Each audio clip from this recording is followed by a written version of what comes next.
Hello good morning जोहार। आइए जानते हैं झारखंड की 25 महत्वपूर्ण ताजा एवं चुनिंदा खबरों को सिर्फ और सिर्फ 5 मिनट में। लेकिन अगर आप इस चैनल में नए हैं तो चैनल को लाइक और सब्सक्राइब जरूर करें ताकि झारखंड की खबरें आपको रोज मिलता रहे। आज पूरे प्रदेश में बारिश का अलर्ट। अगले 4 दिनों तक मौसम में कोई बदलाव नहीं। तेज हवा और आकाशीय बिजली गिरने की चेतावनी। मौसम विभाग के पूर्वानुमान के अनुसार झारखंड के कई हिस्सों में 14 अगस्त तक गरज चमक के साथ हल्की से मध्यम दर्जे की बारिश होने की संभावना है। अब आधार कार्ड में होने वाली छोटी छोटी गलतियों को सुधारने के लिए होने वाली परेशानियों से जिले के ग्रामीण इलाकों में रहने वाले लोगों को राहत मिलने वाली है। अब उन्हें प्रखंड और जिला मुख्यालय का चक्कर नहीं लगाना पड़ेगा। जिले भर की 344 पंचायतों के पंचायत सचिवालय में ही आधार कार्ड अपडेट सेंटर खोलने की कवायद शुरू हो चुकी है। किसानों को सोलर पंप देने के मामले में झारखंड देश भर में 5वें स्थान पर है। प्रधानमंत्री किसान ऊर्जा सुरक्षा एवं उत्थान महाअभियान पीएम कुसुम योजना के तहत सिंचाई के लिए राज्य भर में 36,346 किसानों के बीच सोलर पंप का वितरण हुआ। 2 साल पहले वर्ष 2023 के अगस्त माह में शहर में कुत्तों के काटने के बाद 4,715 लोग रांची सदर अस्पताल में एंटी रेबीज का इंजेक्शन लेने पहुंचे थे। वहीं मौजूदा साल में अगस्त महीने में अब तक 7,503 लोगों ने सदर अस्पताल में डॉग बाइट के बाद एंटी रेबीज का इंजेक्शन लिया है। उपायुक्त रामनिवास यादव की अध्यक्षता में मुख्यमंत्री स्वास्थ्य सहायता योजना की समीक्षा की बैठक हुई। बैठक में जिला कल्याण पदाधिकारी ने कहा कि अब तक योजना के तहत 102 आवेदन मिले हैं। इनमें से 96 आवेदनों को स्वीकृति दे दी गई है। उपायुक्त ने निर्देश दिया कि जिले के दूरदराज इलाकों तक योजना का लाभ अधिक से अधिक योग्य लोगों को मिले। रिश्वत मांगने के 11 साल पुराने मामले में दोषी को 7 साल की सजा। जुर्माना नहीं भरने पर उन्हें 2 माह की अतिरिक्त सजा भुगतनी होगी। हल्का कर्मचारी आनंद खलको पर 10,000 का जुर्माना भी लगाया है। पलामू में SISF जवान को यातायात पुलिस के साथ मारपीट और सरकारी काम में बाधा डालने के आरोप में गिरफ्तार किया गया है। आरोपी की पहचान SISF के जवान गोविंद कुमार चंद्रवंशी के रूप में हुई है। वो चैनपुर थाना क्षेत्र के नेनुआ गांव का रहने वाला है। स्वतंत्रता दिवस पर मोहराबादी मैदान में इस बार राज्य के 43 पुलिस अधिकारी और जवान विभिन्न पदकों से अलंकृत होंगे। ये पदक पिछले वर्ष 2024 में 26 जनवरी और 15 अगस्त को केंद्र की ओर से घोषित हुए थे। पुलिस मुख्यालय ने सोमवार को इन पदक व उन्हें पाने वाले की सूचना जारी की है।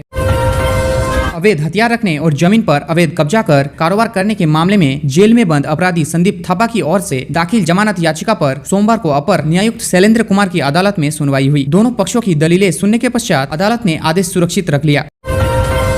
लोकसभा में विपक्ष के नेता राहुल गांधी द्वारा वोट चोरी प्रकरण के आंकड़ों एवं तथ्यों के खुलासे के बाद कांग्रेस आक्रामक हो गई है। सोमवार को कांग्रेसजनों ने चाईबासा स्थित कांग्रेस भवन में वोट चोरी के विषय पर प्रोजेक्टर के माध्यम से राहुल गांधी का वीडियो प्रोजेक्शन देखा।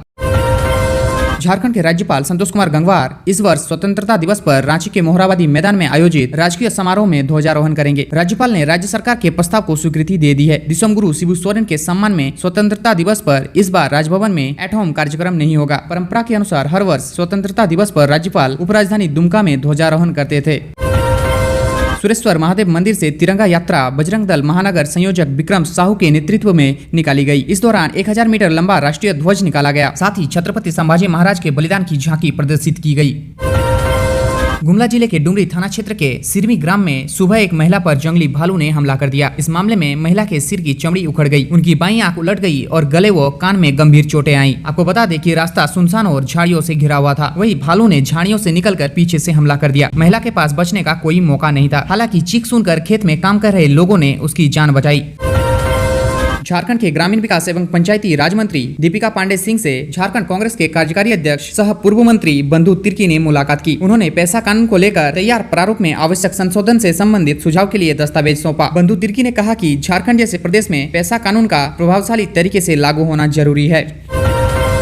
जमशेदपुर के पूर्वी सिंहभूम स्थित परसुडी थाना क्षेत्र के किताडी ग्वालापट्टी में 5 अगस्त को हुए गोलीकांड का पुलिस ने खुलासा कर दिया है। रवि यादव को गोली मारने के 3 आरोपी गिरफ्तार हो गए हैं। आपको बता दें कि आपसी विवाद में आरोपियों ने किया था हमला। स्कूटी और मोबाइल भी बरामद। नेमरा में दिसोम गुरु शिबू सोरेन के श्राद्ध क्रम को लेकर सुरक्षा के व्यापक इंतजाम किए जा रहे हैं। वहां अतिरिक्त पुलिस बल की तैनाती हो गई है। पुलिस मुख्यालय ने नेमरा में 3 दिनों 14 से 16 अगस्त तक 9 अतिरिक्त IPS अधिकारियों व आज से 17 अगस्त तक के लिए 40 अतिरिक्त DSP की तैनाती कर दी है। इससे संबंधित आदेश पुलिस मुख्यालय की ओर से जारी कर दिया गया है। रांची के हिंदपीढ़ी के भट्टी चौक पर दोपहर एक युवक की गोली मारकर हत्या कर दी गई है। इसके बाद नेता प्रतिपक्ष बाबूलाल मरांडी ने अपने एक्स हैंडल पर लिखा, राज्य में लगातार बढ़ती आपराधिक घटना ने आम जनता में भय और असुरक्षा का माहौल पैदा कर दिया है। रांची सदर अस्पताल में गर्भवती को एम्बुलेंस से उतारकर इमरजेंसी तक पैदल ले जाने पर हाईकोर्ट ने सख्त नाराजगी जताई है। चीफ जस्टिस त्रिलोक सिंह चौहान और जस्टिस राजेश शंकर की खंडपीठ ने कहा, अस्पताल में ऐसी अव्यवस्था गंभीर मामला है। भविष्य में ऐसी घटना रोकने के लिए सरकार क्या कदम उठाएगी, इसकी विस्तृत जानकारी दे। इस साल लगातार हुई बारिश के बावजूद रांची का प्रदूषण स्तर बढ़ा हुआ है, जो कि चिंता का विषय है। 2 अगस्त 2025 को रांची का एयर क्वालिटी इंडेक्स 66 रहा। इसे मॉडरेट स्तर का माना जाता है। यह खतरे के निशान के काफी करीब है। गोड्डा में पुलिस से एनकाउंटर में अपराधी सूर्या हंसदा मारा गया। मुठभेड़ बोआरीजोर थाना क्षेत्र स्थित ललमटिया धमनी पहाड़ में हुई। सूर्या के पास से कई हथियार और खोखा बरामद हुआ। सूर्या कई संगीन मामलों में फरार चल रहा था और रविवार शाम ही उसकी गिरफ्तारी हुई थी। दिल्ली के अपोलो अस्पताल में भर्ती शिक्षा मंत्री रामदास सोरेन के बेहतर इलाज के लिए मेडिकल बोर्ड बैठेगा। मेडिकल बोर्ड में अपोलो के डॉक्टरों के अलावा बेंगलुरु, मुंबई समेत कुछ विदेशी डॉक्टर भी शामिल होंगे। मंत्री रामदास सोरेन की 9 दिनों की रिपोर्ट का अध्ययन करेंगे। इसके बाद फैसला लिया जाएगा कि मंत्री के इलाज को लेकर किस तरह आगे बढ़ना है। मंत्री के शरीर के सभी अंग कर रहे हैं बेहतर काम, सिर्फ मस्तिष्क के फंक्शन का इंतजार। एचईसी मुख्यालय में 8 यूनियन के प्रतिनिधियों ने एचईसी प्रबंधन से वार्ता की। इस दौरान एचईसी के उत्थान और कर्मचारियों के हित पर चर्चा हुई। सभी ने प्रबंधन को आश्वस्त किया कि उनकी तरफ से एचईसी प्रबंधन को पूरा सहयोग किया जाएगा। सुप्रीम कोर्ट में मनी लॉन्ड्रिंग के मामले में जेल में बंद पूर्व मंत्री आलमगीर आलम की जमानत याचिका पर सुनवाई हुई। अदालत ने इस मामले में सभी पक्षों को नोटिस जारी करने का निर्देश देते हुए अगली सुनवाई 7 सितंबर को निर्धारित की है। मालूम हो कि हाईकोर्ट ने 11 जुलाई को पूर्व मंत्री की जमानत याचिका खारिज कर दी थी। केंद्र सरकार की ओर से आवंटित राशि नहीं मिलने के कारण झारखंड में प्रधानमंत्री नरेंद्र मोदी के ड्रीम प्रोजेक्ट जल जीवन मिशन के तहत हर घर नल जल योजना पूरी तरह से ठप हो गई है। राज्य में वर्ष 2023 से प्राथमिक व मध्य विद्यालय में 26,000 सहायक आचार्य की नियुक्ति प्रक्रिया चल रही है। इनमें से अब तक 9,999 शिक्षकों की नियुक्ति का रिजल्ट जारी कर दिया गया है। आपको बता दें कि अब तक 2,720 अभ्यर्थी परीक्षा में सफल हुए हैं और 7,257 सीट रिक्त रह गए हैं। इस बार 15 अगस्त को स्वतंत्रता दिवस पर रांची के मोरहाबादी मैदान में मुख्यमंत्री नहीं बल्कि राज्यपाल संतोष कुमार गंगवार तिरंगा फहरा सकते हैं। सीएम हेमंत सोरेन अपने पिता शिबू सोरेन के श्राद्ध कर्म में व्यस्त हैं। 15 अगस्त को श्राद्ध का मुख्य कर्म है। ऐसे में 15 अगस्त को उनके लिए स्वतंत्रता दिवस समारोह में शामिल होना मुश्किल होगा। हाईकोर्ट ने नगर निगम को पॉलीथीन के खिलाफ ठोस कदम उठाने का निर्देश दिया है। सिंगल यूज पॉलीथीन 3 साल से बैन रांची में हर माह 45 टन खपाया जा रहा है।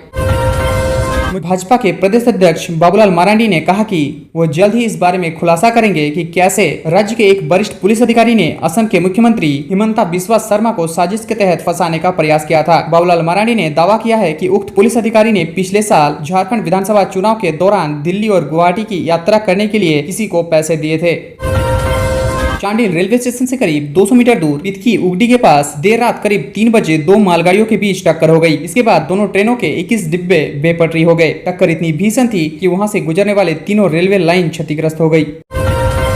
राजधानी रांची के कई इलाकों में बिजली के जर्जर पोल व लटक रहे तारों को लेकर मीडिया में आई रिपोर्ट को झारखंड हाईकोर्ट ने गंभीरता से लिया है। मामले में स्वतः संज्ञान लेते हुए उसे जनहित याचिका में तब्दील किया है।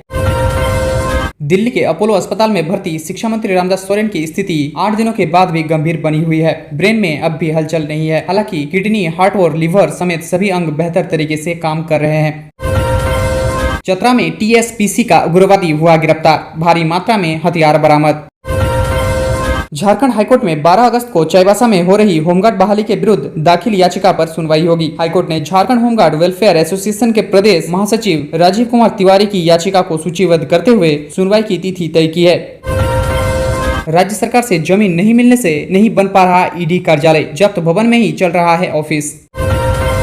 धनबाद में करीब 27,000 महिलाओं को निबंधन के बावजूद मैया सम्मान योजना का लाभ नहीं मिल रहा है। इसकी वजह यह है कि उनके बैंक खातों को आधार से लिंक नहीं किया गया है। सामाजिक सुरक्षा कोषांग के मुताबिक धनबाद जिले में योजना के तहत 3.8 लाख से अधिक महिलाओं का निबंधन किया गया है। उनमें से करीब 3.53 लाख के बैंक खाते में महीने से 2,500 रुपए जमा हो रहे हैं। गौरतलब है कि हजारों लाभुकों ने कुछ माह पहले लाभ नहीं मिलने की शिकायत की थी। तब अप्रैल 2025 से राज्य सरकार ने वृद्धा, विधवा व दिव्यांगता पेंशन की तर्ज पर मैया सम्मान योजना की राशि भी डीबीटी के जरिए भेजना शुरू किया था। आज के लिए बस इतना ही, मिलते हैं अगली वीडियो में।